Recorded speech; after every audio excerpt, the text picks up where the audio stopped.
داستان ایمان فروشوں کی قسط نمبر 223۔ یہ لوگ دراصل جاسوس اور تخریب کار تھے۔ ان کا مشن ہی یہی تھا کہ ان دو چوکیوں کو اپنے جال میں الجھائے رکھیں اور ان کے کمانڈروں کو اپنے قبضے میں لینے کی کوشش کریں تاکہ سوڈان سے حبشی فوج مصر میں داخل ہوتی رہے۔ اس کمانڈر نے لڑکی کو اپنے ساتھ رکھنے کی خواہش کا اظہار کیا تو اس کی خواہش فوراً پوری کر دی گئی۔ رقاصہ اس کے ساتھ خیمے میں چلی گئی۔ کمانڈر ادھیڑ عمر تھا اور لڑکی نوجوان۔ خیمے میں جا کر لڑکی کی شوخی ختم ہو گئی۔ وہ تو ناچنے کودنے والی اور بڑی ہی پیاری مسکراہٹ سے تماشائیوں کا دل بہلانے والی رقاصہ تھی۔ باہر کی مشالیں بجھ چکی تھیں۔ خیمے میں دیا جل رہا تھا۔ لڑکی ایک طرف بیٹھ کر کمانڈر کو گہری نظروں سے دیکھنے لگی۔ میں نے کبھی شراب نہیں پی، کمانڈر نے کہا۔ میرے باپ نے بھی کبھی شراب نہیں پی تھی، رقاصہ نے کہا۔ تم نے شراب کا نام کیوں لیا ہے؟ میں نے تو نہیں کہا تھا کہ شراب پیو۔ تم شاید یہ کہنا چاہتے ہو کہ ہمارے پاس شراب بھی ہوگی اور میں لا کر تمہیں پلاؤں گی۔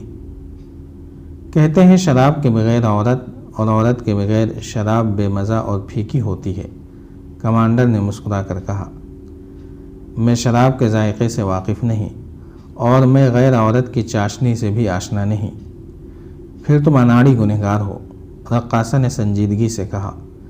میں تم سے کوئی نقد اجرت نہیں لوں گی۔ میری ایک بات مان لو تو میں اسی کو ساری رات تمہارے ساتھ گزارنے کی اجرت سمجھوں گی۔ بات یہ ہے کہ گناہ میں وہ چاشنی نہیں جو گناہ نہ کرنے میں ہے۔ تم مرد ہو۔ اس تنہائی میں جب ایک جوان لڑکی تمہارے پاس ہے، تمہیں میری یہ بات عجیب لگے گی۔ تم میری بات مانو گے نہیں۔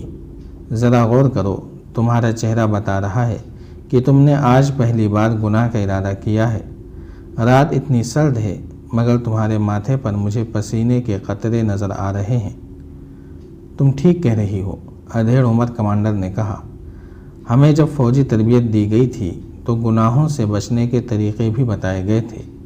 جنگی اور جسمانی تربیت کے ساتھ روحانی اور اخلاقی تربیت بھی شامل ہوتی ہے۔ یہی وجہ ہے کہ سلطان صلاح الدین ایوبی 100 سپاہیوں سے 1000 صلیبیوں کو خون میں نہلا دیتا ہے۔ لیکن ایک کمزور سی لڑکی نے تم سے ہتھیار ڈلوا لیے ہیں، رقاصہ نے کہا۔ تم اتنی لمبی روحانی اور اخلاقی تربیت سے دستبردار ہو گئے ہو۔ کمانڈر پریشان ہو گیا۔ اس نے بے اختیار سا ہو کر کہا، مجھے بالکل امید نہیں تھی کہ تم یہاں آ کر اس قسم کی باتیں کرو گی۔ میں نے سوچا تھا کہ تنہائی میں آ کر تم شوخ اداؤں اور ناز و انداز سے مجھے دیوانہ بنا دو گی۔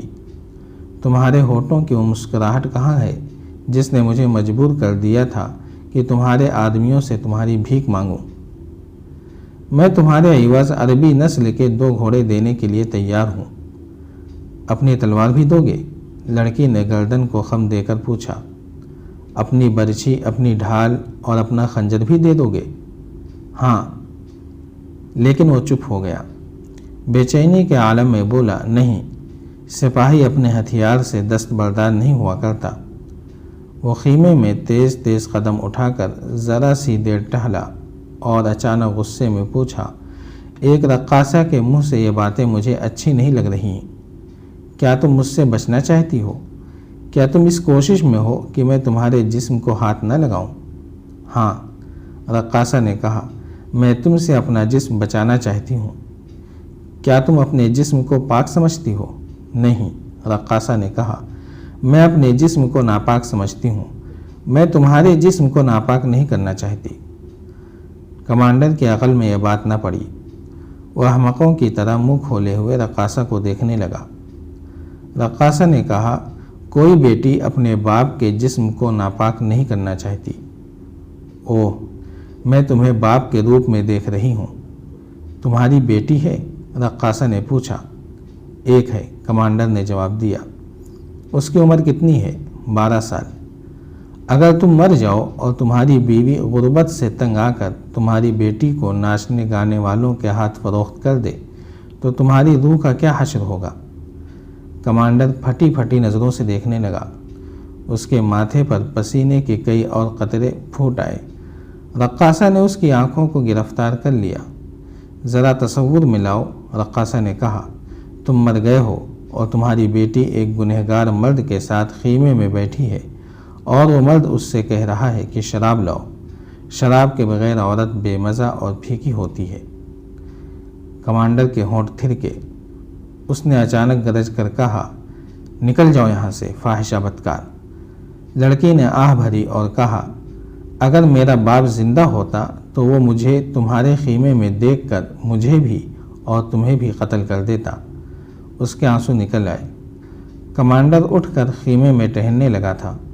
رقاصہ نے اس کی ذہنی کیفیت اور غصے کو نظر انداز کرتے ہوئے کہا، بات اتنی سی ہے کہ تمہاری شکل و صورت میرے باپ سے اتنی زیادہ ملتی ہے کہ میں رقاصہ سے بیٹی بن گئی، اور میں نے جو باتیں تمہیں کہی ہیں یہ میرے دماغ میں پہلے کبھی نہیں آئی تھیں۔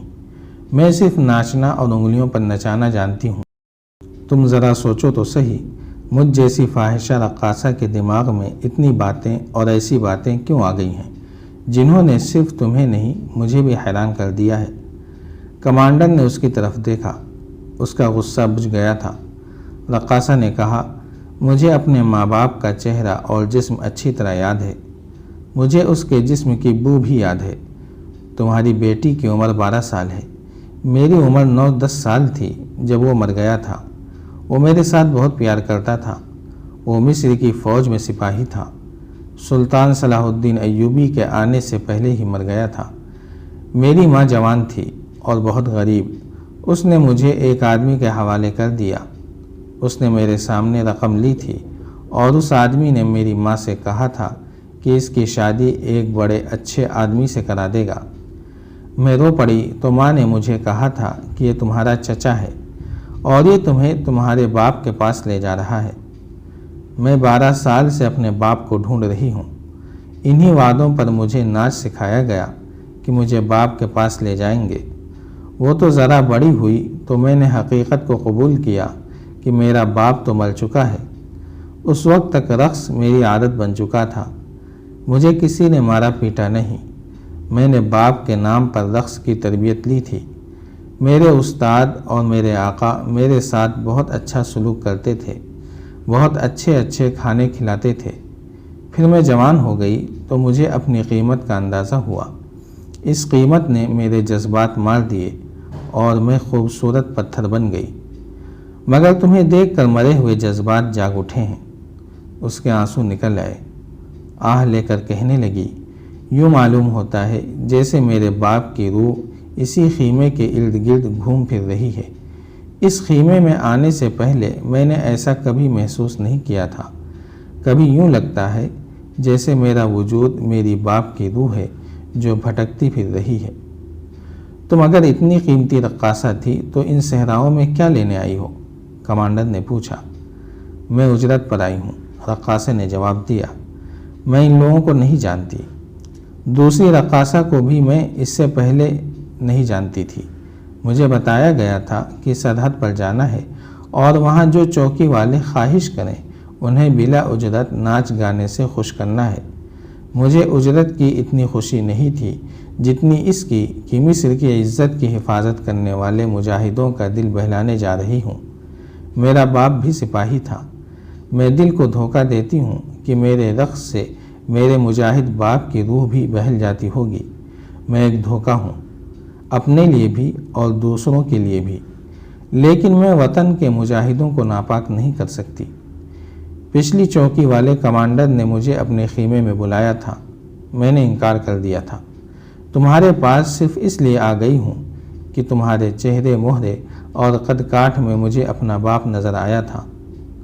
کمانڈر نے پوچھا، تمہارا نام کیا ہے؟ میرے آقا مجھے برق کہتے ہیں، رقاصہ نے جواب دیا۔ باپ مجھے زہرہ کہا کرتا تھا۔ جاؤ زہرہ، کمانڈر نے ایسے پیار سے کہا جس میں شفقت تھی، اپنے خیمے میں چلی جاؤ۔ جاری ہے۔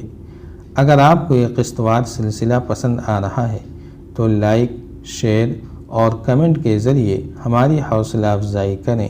جزاک اللہ خیرا۔